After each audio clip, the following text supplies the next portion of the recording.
Stephen William Hawking was born on January 8, 1942 in Oxford, England, to Frank and Isabel Hawking.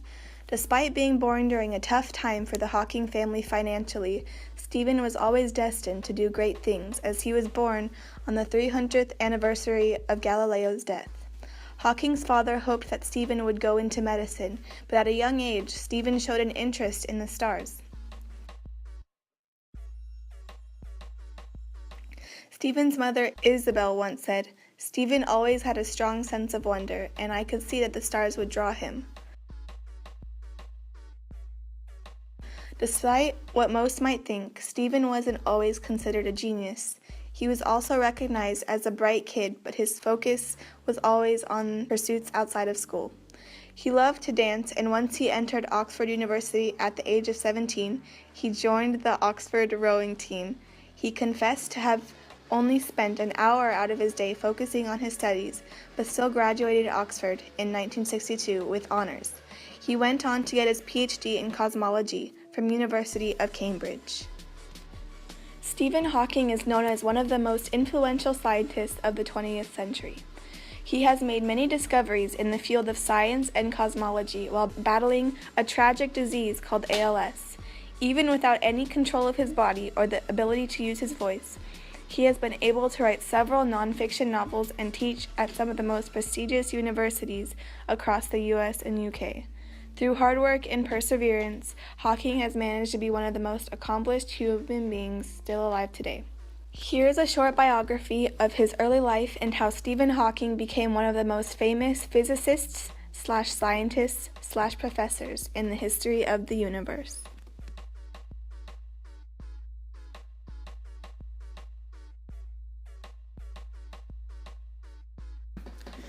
During Hawking's first year as a doctoral student, he had many health concerns.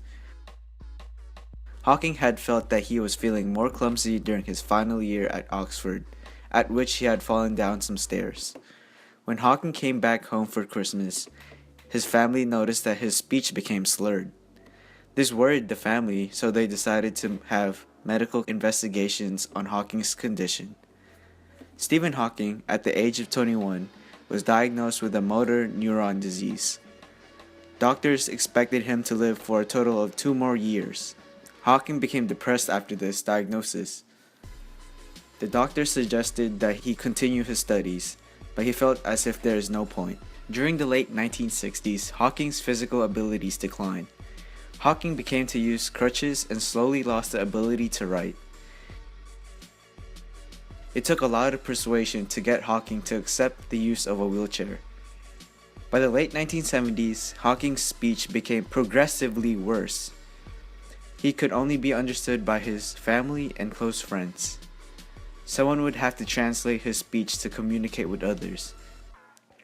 Later on, he received a computer program called Equalizer from Wolters that helped him switch through a bank of 3,000 different phrases, words, and letters.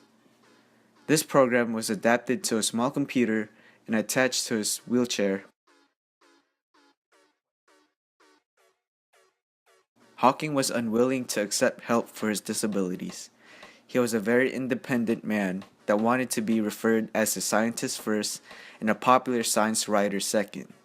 He wanted to be just a normal human being with the same drives, dreams, and ambitions as other normal beings do.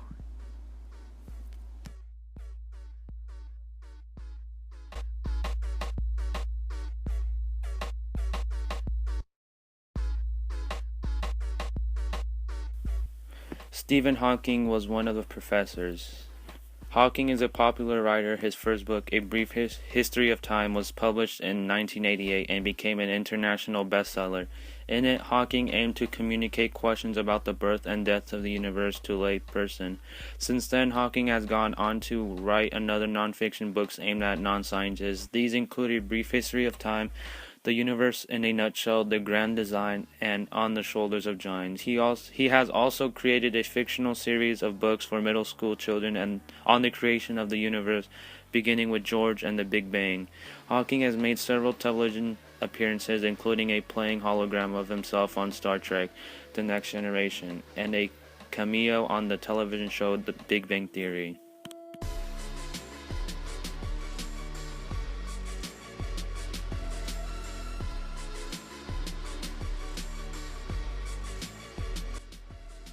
Hawking's greatest discovery was what is called Hawking radiation.